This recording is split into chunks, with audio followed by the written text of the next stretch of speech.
Kako se počutite zdaj, ko praktično ste že skoraj zmagali, oziroma rezultati kažejo, da se bo nagnilo v vašo korist?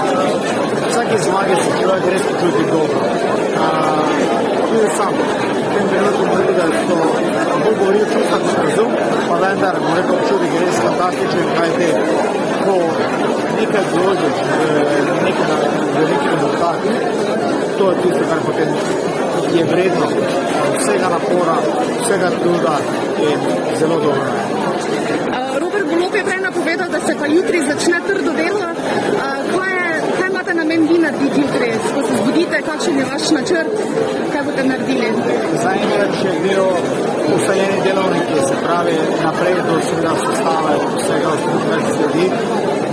Tako da čisto običajen delovnik dan, se pravi zjutraj 6 ure v telovadnico in nekje do 13 ure v telovadnici in potem se dan razvije naproti z pričakovanjem oziroma z tem, kar me čaka v prihodnje, dokolikor se bom odredoval kot poslanec in to je tisto, se pravi se spoznavati z novo službo. Vas kaj skrbi, da boste zaradi nove službe mogoče imeli manj časa trenirati, se posvečati boksu? Jaz verjamem, da je vse skupaj v organizaciji. Vse vedno ne more biti idealno, tega se zavedamo, če hočemo nekaj